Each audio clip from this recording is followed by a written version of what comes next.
welcome to a review. It's been a very long time for me, but only a week for you, because that's the power of movie magic.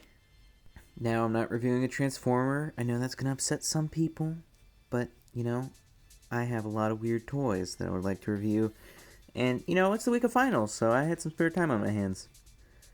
So, here we go. This is the McFarlane Toys Ragnarok, and I believe it came out in 2019-ish. I mean, it's pretty dang new. Retailed for $25, and I guess I'll get into that later. Here's a kind of low-res picture of Ragnarok. A little strange. It doesn't appear that poorly on camera, but in person it looks super low-res. Like, blurry, if you know what I mean. I really like the color of the box. It's kind of this tealish color, or kind of like light azure. There's the same picture of Ragnarok, just kind of chilling. The back of the box has some of the other figures. The only other figure I have from this time period is Omega, and I find it very strange that they make these big like roleplay weapons, but then they make the figures that are really nice and not best for play. Well, I guess that's arguable. I don't know. And then 200, yes. 22 points of articulation. Arguable there. We'll get into that later. This is like my favorite skin in the game. Yes, I play Fortnite. It's a good game. And I know some of the devs, or I knew some of the devs. And yeah, I just like the game. Honestly, even though it's pretty cringe. And this is like the biggest complaint I've heard about these figures, is the base and how it's attached to the back. If you're a big brain individual like myself, you can just take it out like that. Just kind of slide it out. It's kind of hard to show, but I've heard a lot of people complain about that. Kind of strange. And then I've also heard people complain about just how the base looks. Now, it's not like a humongous, beautiful, magnetic base with more paint apps than the figure. I think it's fine. It's kind of dusty. It has 4 legs that don't really do anything. And it's an okay base. It does the job. I'm happy it's in here. Not much more to say about it. It's just a black base that says Fortnite. Pretty exciting. And then he comes with a couple of accessories. Let me just pop them out of this good old plastic bubble. You know how many freaking things I've popped out of plastic bubbles like this? I used to be so annoyed by it when I was a kid. So here's the double barrel shotgun. What a good shotgun this is. In some alternate reality. The actual sculpt looks really good. Alright, I had a little bit of an audio issue there. Hopefully I sound better. I believe, as I was saying, that they actually take the in-game models and just use them as the sculpt. So everything is super accurate and juicy and pretty. And the paint apps are also really fine. You got some silver on the barrel and pretty nice grain detail on the wood. There's the barrel. Look down it like a genius. Pretty cool looking gun.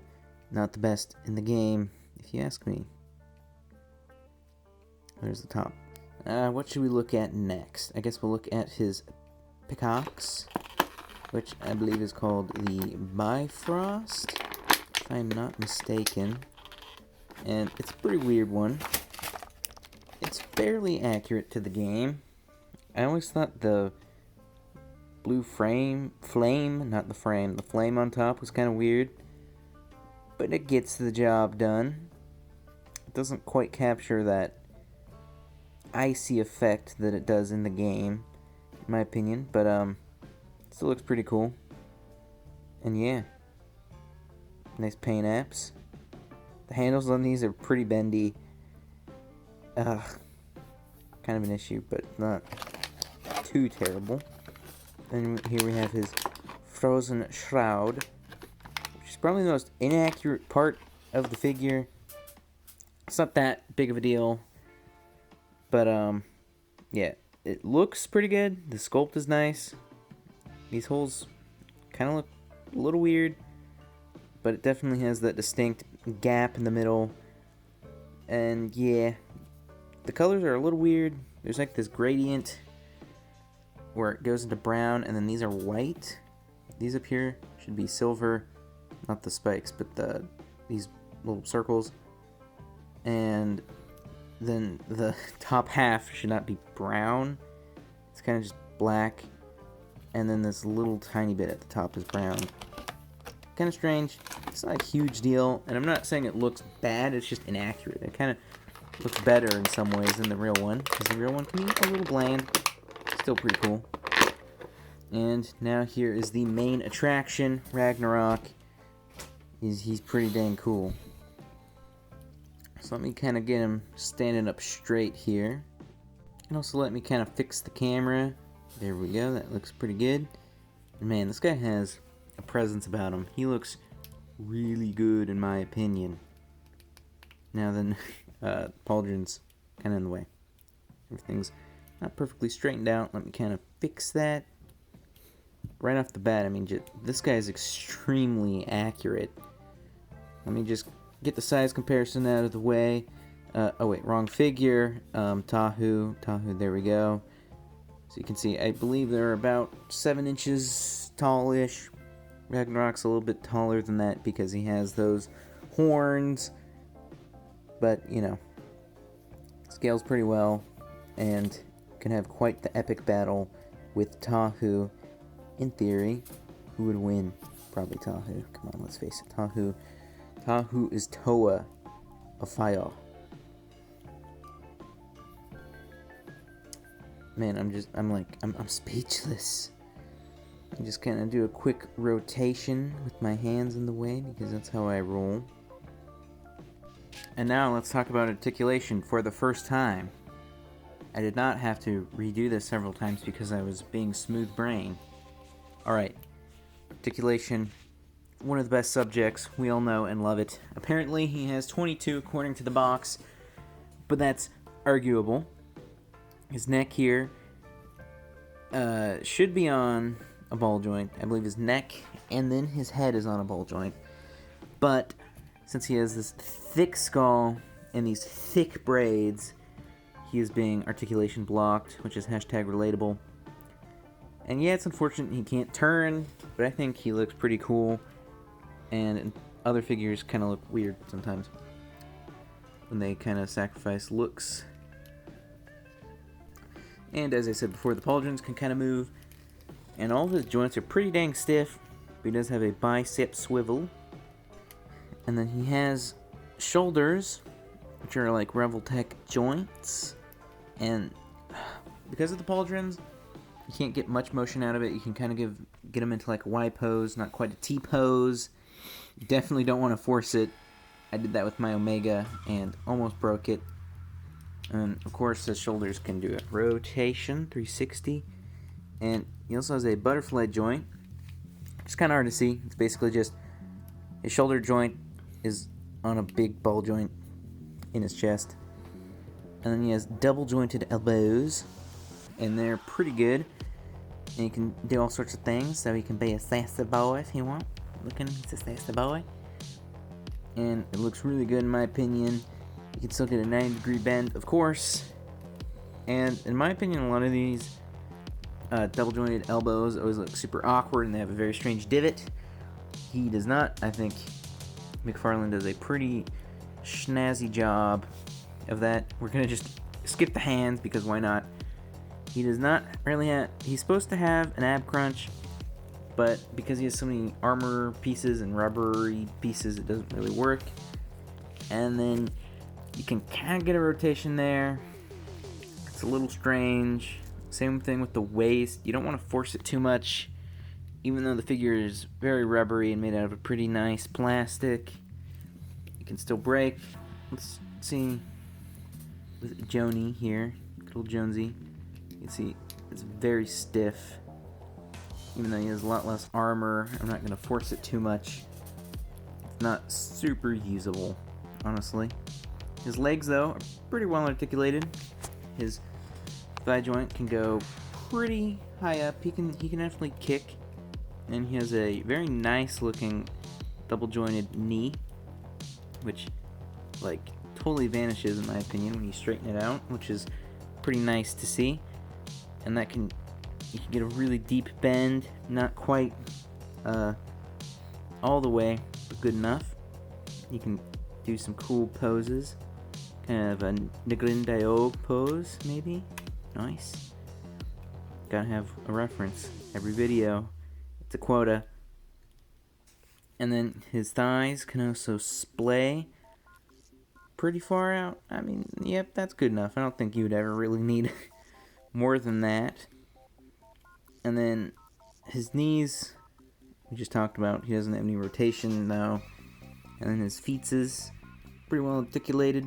They have the same articulation as the hands, which we skipped over. Sorry, Yoshikage Kira. And yeah, they can rotate. They can do all sorts of things. They have like a Revel Tech joint for the ankle. And then you can rotate the ankle around. You can do all sorts of crazy things. There's a little bit of a tilt. And then even the toes. Even them toes are articulated. Let me try and...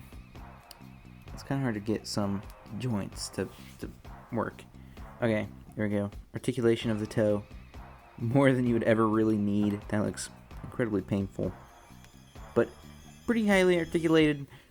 Not quite 22 points. I'd say it's pretty good. His torso is very static, and so is his head. So it can be difficult to put him in like dynamic fighting poses, but you can get him into most like Fortnite poses, except like looking down a sight of a sniper. I guess we can talk about his detail now, because oh boy, he has a lot of it. All these panels here, like his war skirt, looks super accurate to the game.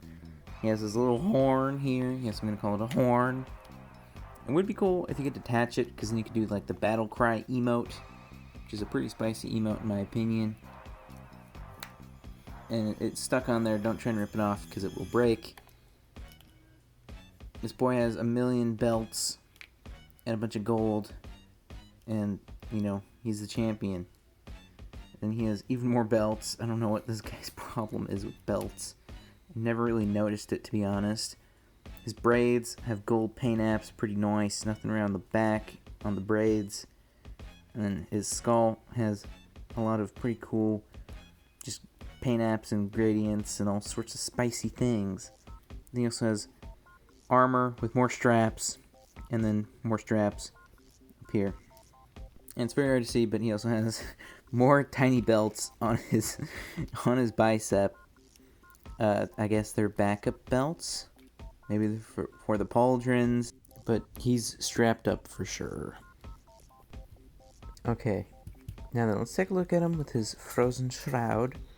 Man, this is turning into quite the long video, but Ragnarok deserves respect.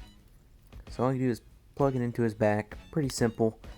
It's kind of rubbery, so it might fight you a little bit. But gosh diddly darn, does that look freaking awesome.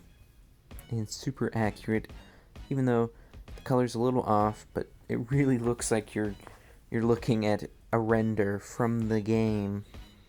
And with the frozen, Bifrost, I almost called this the frozen shroud as well. It's just so cool looking. And it really does look like he's ripped straight from the game. You know what I'm saying? Even though he does have a lot of articulation, the whole wave kind of suffers from this, the whole series.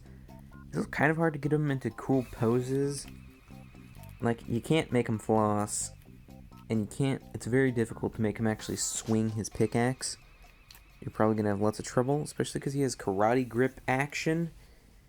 It's just kind of weird. As you can see, I'm struggling quite a bit to get him into this super awkward pose. And since he doesn't turn his neck at all, he can't really get into any good fighting positions, so he just kind of has to do all this awkward straight-on stuff. So that's by far the worst part about this figure.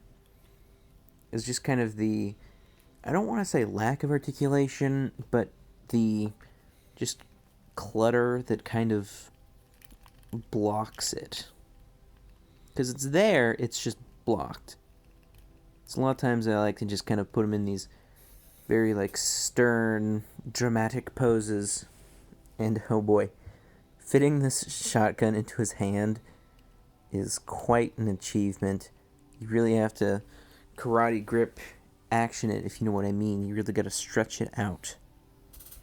But it looks pretty cool. It's kind of hard to get his finger in the trigger. I won't do it on the video just because it'll take like 30 minutes. And again, this video is kind of going on for a while. And if you want, you can also kind of pose his cape. I'll show that in a minute, I guess. Yeah, very easy for him to just kind of plug into the base. Play the bass. And yeah, you can kind of twist his cape around if you want. That's kind of how I pose him. Pretty cool. That's not exactly how I would do it. Not exactly, but close enough. But he looks cool, even though you can't get him into, like, you can't do Orange Justice or anything like that. He can still look very, for lack of a better term, epic on your shelf.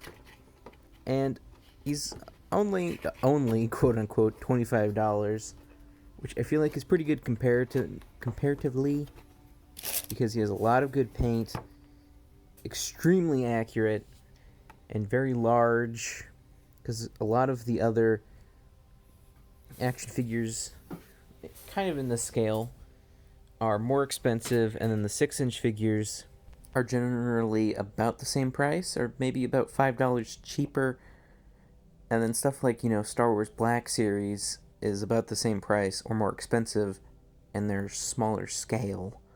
So I would definitely recommend this figure. Good price, really good looking, slightly lax articulation. I think the accessories are good enough. The Jazzwares figures do have a little bit more, but whatever. That's all I have to say.